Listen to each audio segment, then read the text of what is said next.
Welcome back to a bumper weekend of Grand Prix World. Hope you took my advice yesterday and did something very cool. My fried chicken came out kind of okay. We're still getting the smell out of the apartment. Anyway, that's kind of irrelevant. We've got work to do. Making use of things what we have learned. First of all, let's try and sort Barnard's contract out. God damn it, Barnard. So, what we've learned so far is the car is not as hampered as we've seen previously by hot weather. However, it is not as predictable as last year's car either. At least with last year's car, we knew once temperatures got over the 21 degree mark, we were going to suffer in terms of performance. It's not universally the case with this car. Not entirely sure why, but at least we know that in dry conditions temperatures are pretty variable. I got a lot of questions, which I'm going to answer as quickly as I can so I don't drag out the episode longer than necessary.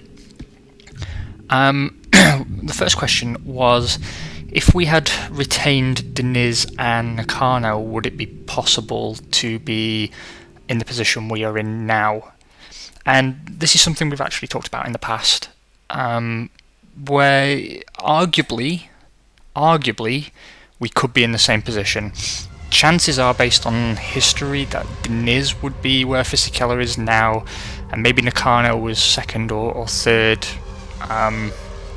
depending on how lucky we'd been. It's very hard to say. What it does kind of show, I believe, is that we might have been having the best chassis in the field for a year or two now, which I know can sound a little bit out there as an idea, but what you got to bear in mind is it doesn't always matter who is the chief designer. What matters most is how many of the stages you complete, and the AI don't always go full bore on the 2003 car. We're seeing that now actually with Jordan's dip in form. That to me smacks of a development hangover, where they were so busy working on these 3 tabs that they neglected to put the maximum time available into this one, which incidentally, the car is legal. The car is legal. We could finish this car potentially by round 7 or 8, which gives us half the season to use the design office on all manner of other cool things, which is great news. So to answer your question, it's very hard to say. Last year's car was arguably capable of better results than we got out of it, because we weren't allowing the drivers to push, mainly because we had an inherent reliability problem that it took us most of the season to come to understand. So it's possible. It is possible that we could still be winning with the drivers that we had last season. However, what we're seeing with bringing Fisichella in is how much easier it becomes once you've got a solid driver who's capable of driving towards the maximum end of the skill table. It's also questionable whether, you've got to look at the value for money as well. I suppose that, if we could win the championship with Pedro Diniz, then that's 12 or 13 million dollars better than winning it with Giancarlo Fisichella. Even more so when you consider his bonus. Diniz only gets 10 grand if we win the championship. But it just makes it easier, and we should at least get a much more consistent level of performance out of Fisichella than we have out of drivers like Diniz and Nakano in the past. So it was a good question, and it was it was sort of the right question to ask as well, I suppose, because it's very hard sometimes to communicate whether it's the car or the drivers that are winning the races. Usually my playthroughs, it's the car that does the lion's share of the work, and who's driving becomes secondary. And as I said in the opening few episodes of this playthrough, my tendency has always been to stick with poorer drivers who are cheaper and let the engineering speak for itself. However, that isn't really the optimal way to play, and we could have maybe made a more concerted challenge, certainly last season, if we'd had drivers of a higher calibre, but at the same time we would be suffering on the budgetary side, so maybe we wouldn't have developed the car as well. It's about finding that balance between having the money to bring out a B or a C spec chassis, or having drivers that can get the absolute most out of the A spec. Which ties into the next point quite nicely, actually. Bit of debate over the factory, and Mr. Rapid Scorpion, I'm assuming you're a Mr., pointed out that what I said was correct, that it is a development race and we should be looking at upgrading the factory. And obviously he and I are on the same wavelength on this. What made me back out of it was the risk that it would push us into a cash loss, which, looking at our budget now, yes, we could sustain, but again, it comes down to this point of opportunity cost. If we are balancing the budget by not spending elsewhere, if we're offsetting that loss by not testing to the maximum, or not developing driver aids or whatever, where's the real damage being done? So, we could upgrade the factory and we could get an extra 10 people in each department. However, what I'm now working to do is a compromise solution where we are investing more, we will be getting more out of each department, but we don't have to upgrade the factory till next season, when hopefully we can be negotiating ourselves a much better paying team sponsorship deal, and we've got a little bit more of the smaller infrastructure pieces in place. So my aim now is to gradually fire the good and below average workers and make sure that we are staffing each department with the highest quality people in each department, and that will have the same effect as upgrading the factory and adding 10 people of all different skill levels. In fact, I would probably go so far as to say that having 50 experts in each department is better than having 60 general staff, noticeably so. It is expensive on a recurring cost basis, so there's an argument to be made there about which is the better investment, but for the moment it's a compromise solution because it means we're not making that outlay of close to $500,000 per round to upgrade the factory for a possibly suboptimal solution. Another question that I got was, what difficulty level am I playing on? Very good question. There is no difficulty level in this game, it just is the game, and the difficulty is decided by which team you play. So obviously the hardest difficulty is Minardi, just Tyrrell's not far behind, and as I discussed at the start, I'm not playing either of those teams because the most fun you can have in this game is taking those teams through to championship winning status, and the biggest problem new players have is surviving the first season as Minardi. So I didn't want to do that and take it away from you, and even the way I do it is not foolproof, and even I get caught out now and again and find myself coming to the end of the first season at Minardi and not having 2 race ready cars. It happens. It's a noticeable difficulty spike. There's another team, Stuart, that are harder than Arrows. So we're playing sort of three from the top. Obviously, it's in the top 30% ish of difficulty.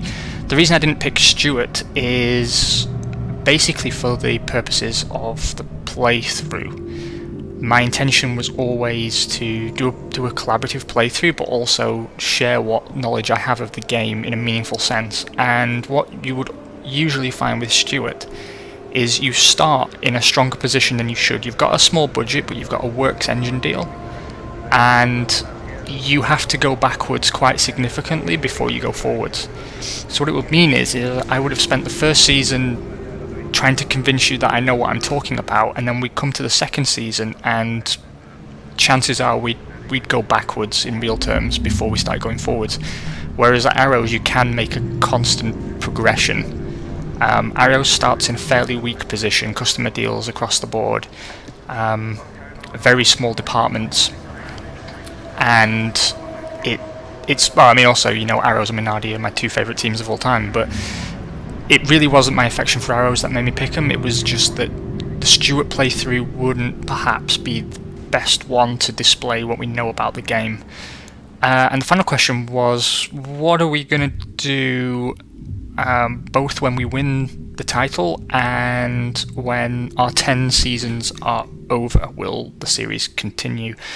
If people want it, absolutely. When we come close to the end, whatever the end is, then we'll have a talk about which team we should play through next time, and if people want it, I'm more than happy to do it. Otherwise, we'll put it to bed and we'll find something else to do. That's all cool. With regard to where the end is, I've actually said before that I'm more than happy to play through all 10 seasons for you, assuming we survive that long without any major screw-ups.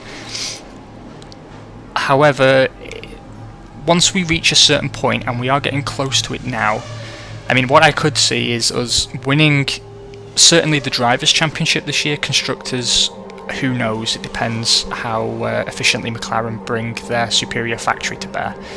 But it could be that we have a bit of a bounce year next year where we find ourselves second or third again and then we come back.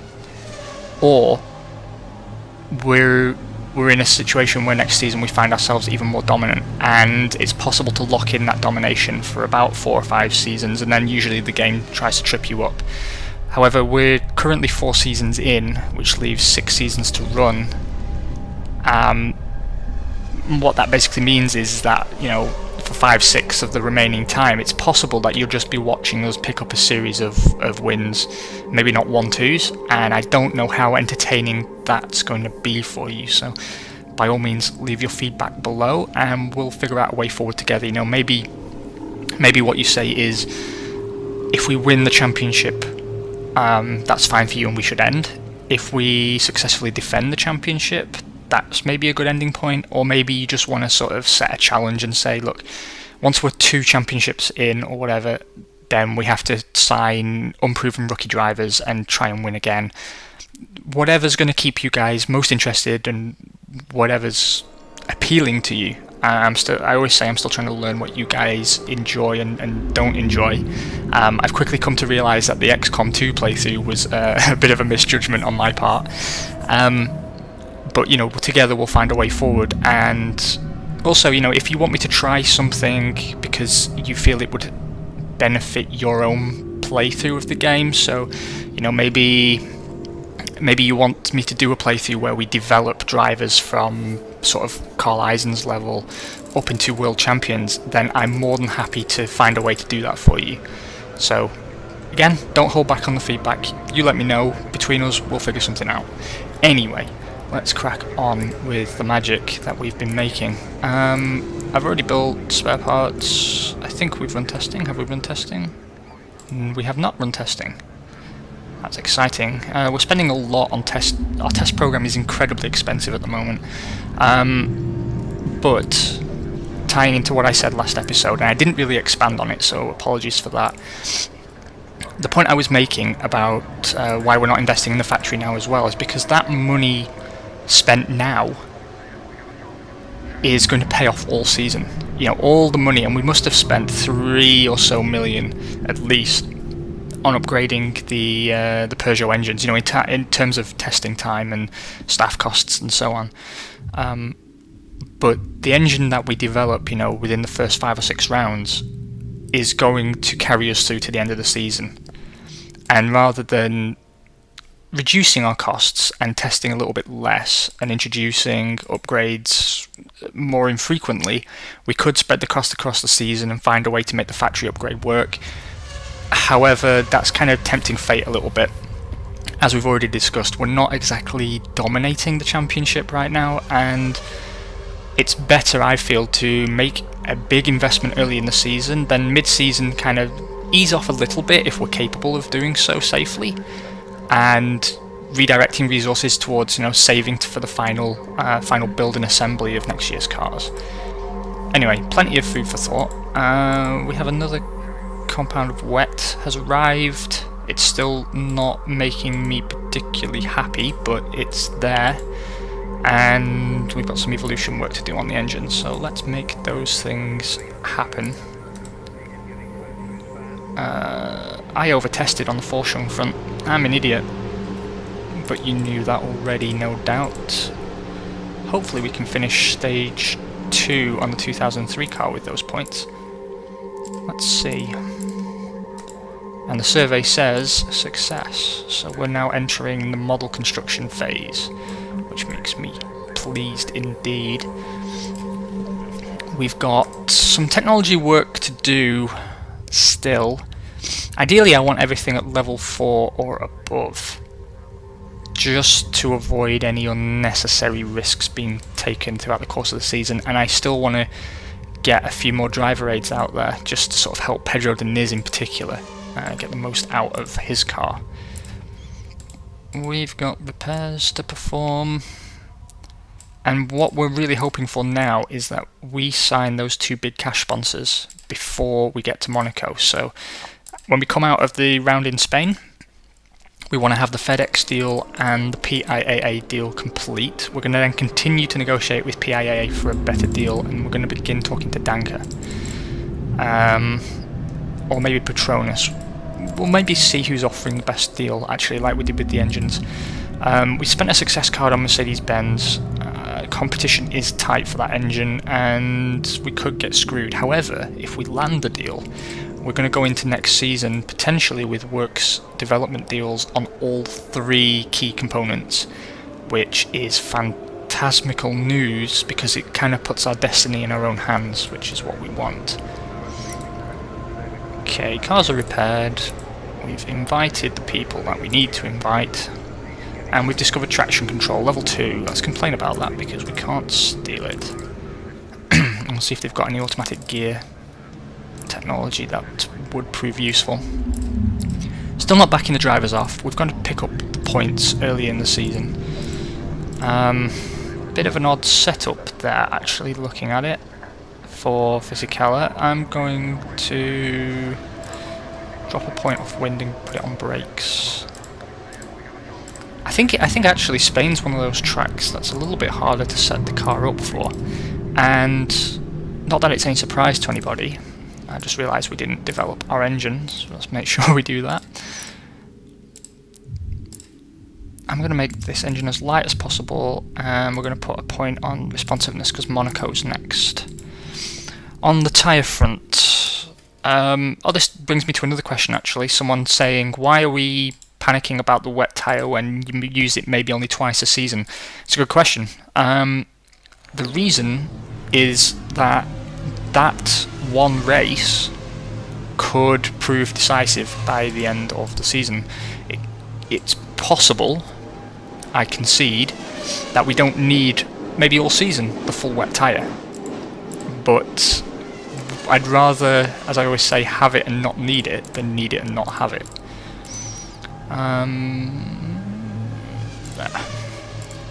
Okay, I'm much happier with that intermediate compound now. I'll finish the wets next. It really comes down to, when we get to the end of the season, would a 1-2 in a wet race have decided the championship in our favour? And if there's even a minute chance that the answer is yes, and that is the case, then we should have a good wet tyre available to us.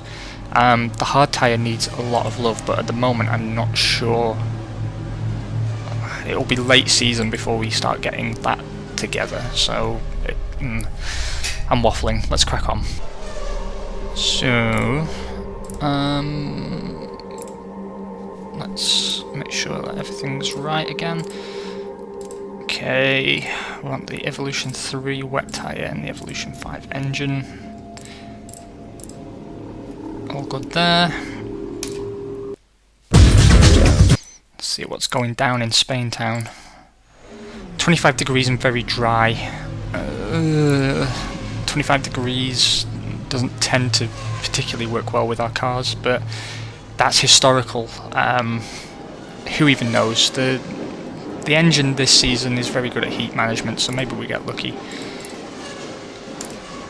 Second and third, that's better than I expected, although Johnny Newhouse was fairly convincing. 2/10 and a bit ahead of Fisichella, who himself was less than a tenth ahead of Deniz, so it's good that those two are a bit closer than they have been. David Coulthard and Jana Trulli put it 4th and 5th for Benetton.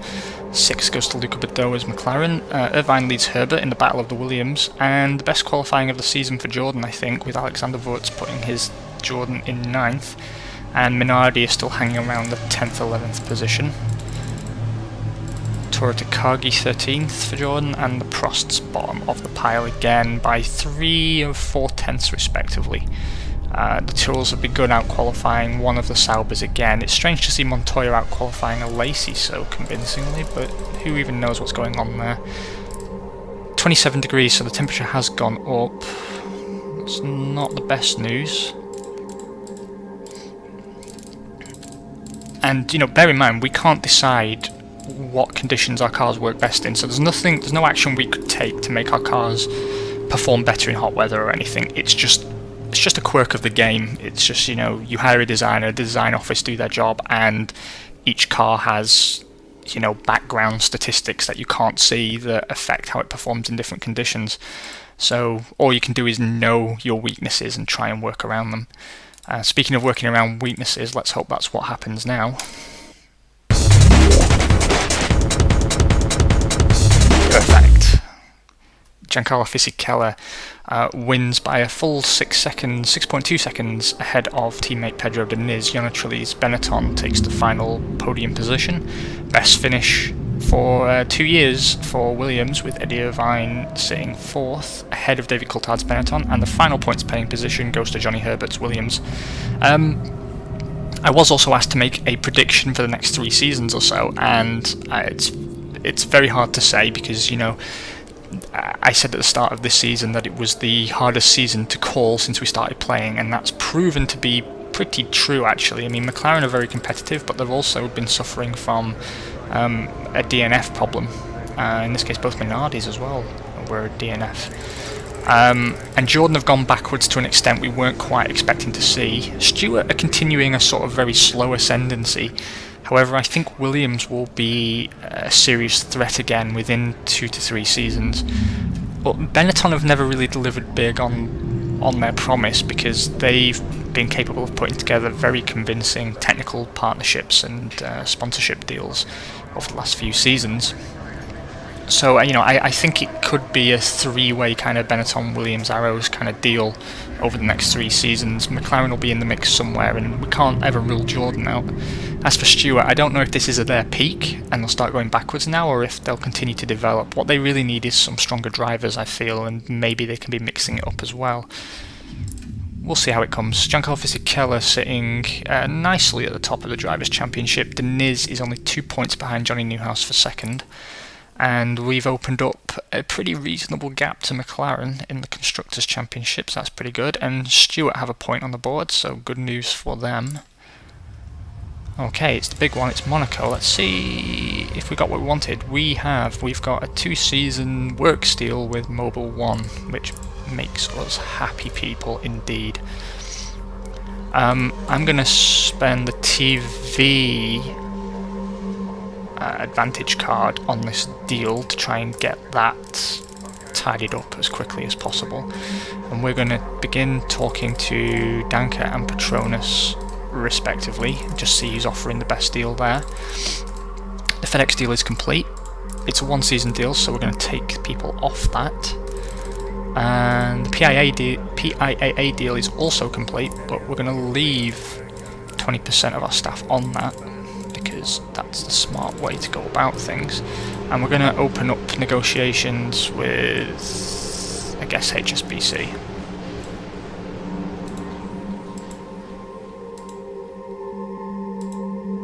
Right, coming along to here, someone said to me, shouldn't we be trying to keep Red Bull happy? It depends. The threshold for me for signing Red Bull again depends on whether they can meet an offer of 21 million. They currently pay us 18 million a season plus bonuses. We need 21 plus bonuses to sign them again, in my very humble opinion. we're going to continue to invite PIAA along, actually. I should really think about Mobile or Goodyear, but no. Just no, really. We're going to up our spending as well. I see we're actually even more profitable than I first realised, which makes the factory all the more tempting. But we'll continue instead to fire our way to the top.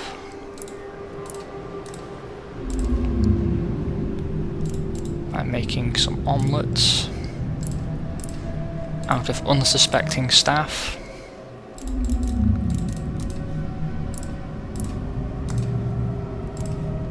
Oh, we've got plenty of space in the mechanic team, so that's good. Right, let's see if Barnard's still available. No, he's gone to Benetton. That's really bad news. That's really bad news. That leaves us with Gary Anderson, Patrick Head, Leo Ress and Pat Simmons, almost all of whom are more expensive. We'll go for Gary Anderson. 1.5 million. 2 seasons. Yeah, we'll snap him up. Bit disappointed that that's happened, but you know, if we keep boosting the core quality of our staff, we'll be alright.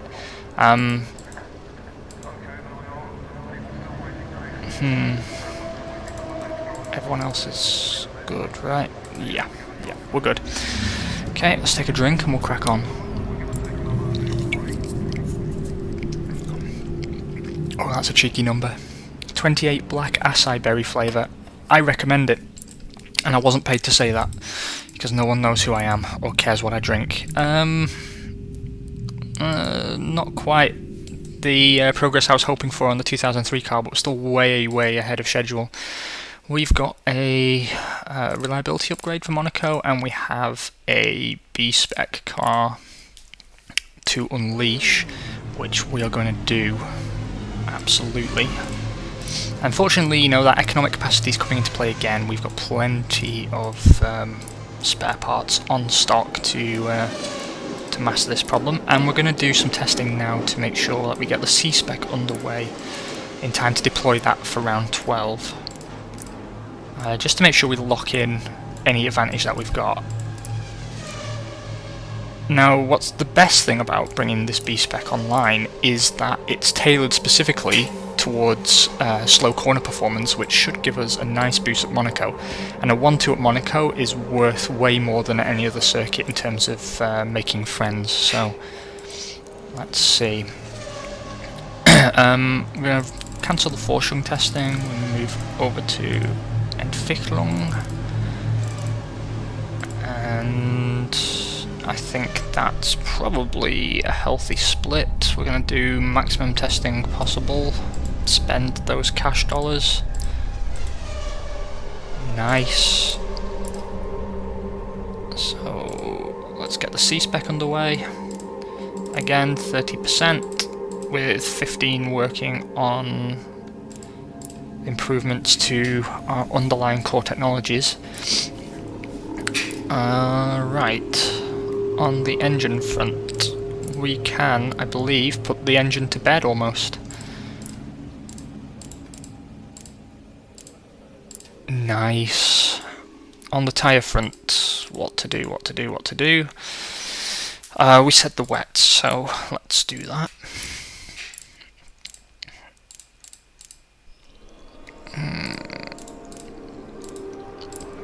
Okay, that's a wet tyre that I feel much happier about. I don't have to have a perfect wet weather tyre, but that there makes me feel much more confident. From now on, we're going to be developing the harder compound tyre and start to see if we can't get Deniz a few wins by running him a bit deeper into the race. Which, you know, traditionally we've had a bit of luck with drivers like Meccano. We're not going to repair car 3, because there's not really a need right now. And we can always put car 3 on the test rig, to be honest with you, and put Carl into car 4. Let's have a look how the budget's looking for next season. 42.5 million this season, 29.5 for next season so far, so a bit of a drastic reduction. However, we do have plenty of time to work on that, and plus if we sign the Mercedes deal next round, that'll push us up to 40 million straight away. So we should be looking again at a year-on-year increase in budget, which should always be the goal, of course. The cars are repaired, the sponsors are sponsored. Let's take a look at the news. Johnny Newhouse got pole, win for Giancarlo Fisichella. John Barnard will move to Benetton, which is a very big signing for them. He was also talking to Williams and us. Benetton have got a works development deal with Bridgestone, so they continue to look very, very strong. And again, they got both cars in the top 6, which is true.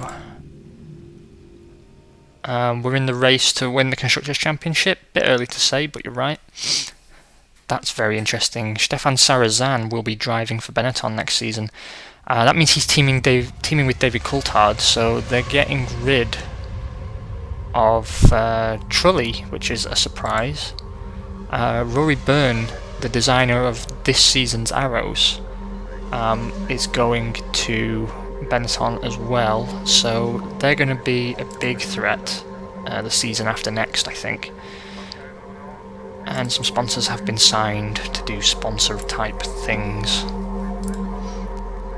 Okay, pressing onwards.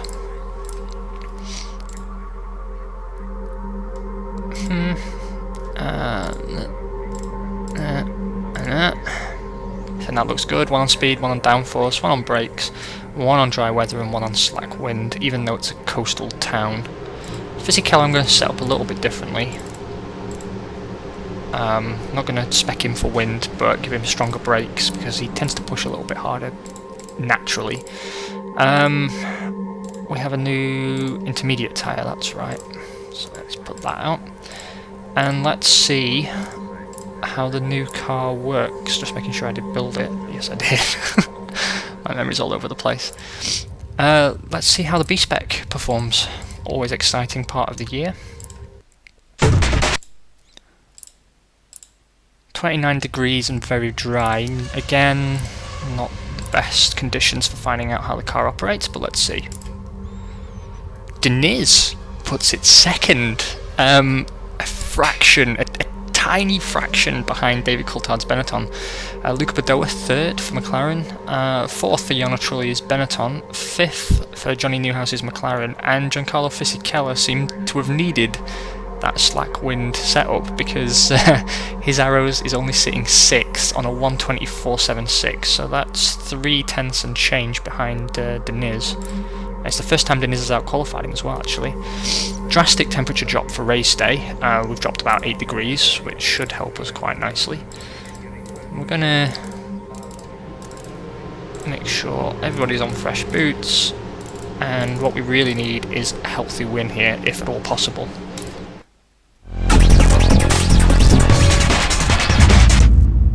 We get a second. Johnny Newhouse leads Pedro Deniz by 30 full seconds, if you can imagine such a thing. Alexander Wurz picks up the first Jordan podium of the season. Both Minardis break the points as well, with Mika Salo leading Jan Magnussen, and 6 goes to Michael Schumacher's Ferrari. That is a hell of a messed up grid. Only 12 finishes, very high attrition. We lost Fisichella to a hydraulic failure. Both Williams were lost. Luca Badoa's McLaren suffered an engine failure on their Ford unit. Juan Pablo Montoya's Sauber had an accident. And the Jordan of Toro Takagi finished the race for undisclosed reasons. Jarno Trulli's Benetton, hydraulic failure. David Coulthard's Benetton, hydraulic failure. And Ricardo Rosset Stewart had a suspension failure, as did Andrea Montemini Stewart. So they're having suspension failure problems again. Fisichella still tops the charts, but only by 6 points now. Johnny Newhouse maintains a bit of a threat there, and we are still 20 points clear at the top of the Constructors, but that's tighter than you might imagine. Minardi have picked up 5 points this season, very happy for them. So, let's see what's going on. Benetton have signed East, which is the highest paying team sponsor, so they're really again putting together a massively strong package. that elusive win still evades Pedro Diniz this season. Jordan have signed a Works Power deal with Ford, so they're on the comeback trail. We've signed a very big deal with Mobil 1, which is good, as well as PIA and Arrows. Not Arrows, we are Arrows, and FedEx. I mean, Fisichella had the fastest lap but couldn't deliver on it. And we have signed Gary Anderson as our technical chief. Right, that wasn't quite the debut for that car any of us were hoping for, I think. And we had a bit of a drop off in development pace, which is going to delay the C-Spec till round 13, I would imagine. However, the car is now handling at 86% of potential, so that's very, very impressive nevertheless. Let's have a look what's going on with the sponsors and who we should be dealing with. Danco are offering a one-season deal for 2 million, HSBC for 2.1 million, and Petronas for 1.7 million. We will chase after Danco and HSBC initially then. 20% on each seems reasonable to me. We've got a success card to play, which we're going to have to use because nothing is going our way with this engine deal. So let's drop that before that goes to someone else. The fact that it stopped so abruptly tells me that they're very close to a deal with somebody else, and that's going to screw us over. Anyway, hopefully you're not getting screwed over this weekend, and I thank you once again for joining me. I hope you've been enjoying the playthrough so far, and again, any feedback, any feelings or things you'd like to see in the future, you just slam them below, and between us we'll figure out a way to take things forward. Have a great remainder of your Sunday, and don't dread Monday too much. We'll talk again tomorrow, I hope. Catch you later.